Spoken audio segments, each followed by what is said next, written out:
अगर आपने अभी तक हमारा चैनल सब्सक्राइब नहीं किया तो अभी सब्सक्राइब करें और बेल आइकॉन को क्लिक करके हमारी लेटेस्ट वीडियोस के बारे में अपडेट जानें।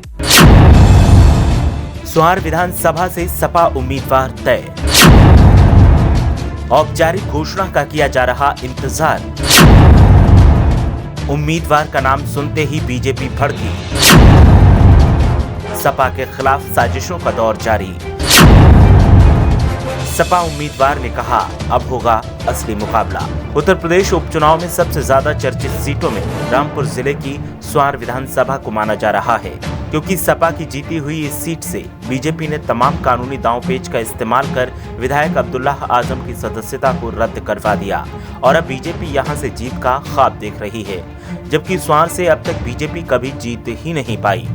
बीजेपी जहां जीत के सपने देख रही है तो वहीं सपा ने उम्मीदवार का चयन भी कर लिया है और उम्मीदवार का नाम सुनते ही एक बार फिर बीजेपी भड़की हुई दिख रही है, क्योंकि जिन चालबाजियों से बीजेपी ने सपा को जीती हुई सीट से हरवा दिया, अब वो सब फेल दिखाई दे रही हैं और सपा ने जिस उम्मीदवार को मैदान में उतारने का प्लान बनाया है वो अब बीजेपी के लिए परेशानी का कारण बनता जा रहा है। हालांकि सपा ने अब तक औपचारिक घोषणा नहीं की है, लेकिन कार्यकर्ताओं की मांग पर सपा ने फिर से अब्दुल्लाह आजम को ही स्वार से उम्मीदवार बनाने का प्लान बनाया है।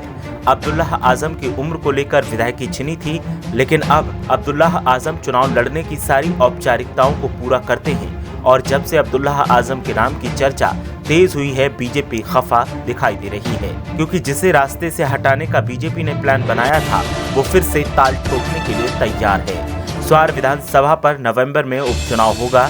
जिस डेट में अब्दुल्लाह की उम्र 25 साल से कम पाई गई थी, उस समय से लेकर अब तक 3 साल से ज्यादा का वक्त निकल चुका है। इस हिसाब से देखें तो चुनाव लड़ने की 25 साल की न्यूनतम उम्र सीमा अब्दुल्लाह आजम पार कर चुके हैं। ऐसे में क्या वे फिर से चुनाव लड़ने के लिए फिट हो गए हैं? रामपुर की स्वार विधानसभा से अब्दुल्लाह आजम को दोबारा चुनाव लड़ाने की तैयारी चल रही है। स्वार सीट पर उनके करीबियों और समाजवादी पार्टी के काडर की मेहनत लगातार जारी है। रामपुर के सपा जिलाध्यक्ष अखिलेश कुमार ने बातचीत में बताया कि पार्टी के लोगों की प्रबल इच्छा है कि अब्दुल्लाह ही स्वार सीट से चुनाव लड़ें, बाकी फैसला तो आला कमान को ही करना है। अखिलेश ने बताया कि स्वार विधानसभा सीट पर उनका मुकाबला किसी पार्टी से नहीं बल्कि जिला प्रशासन से है। जाहिर है अब्दुल्लाह आजम के उपचुनाव में उम्मीदवारी पक्की करने को कोशिशें लगातार जारी हैं। अब्दुल्लाह अभी जेल में हैं।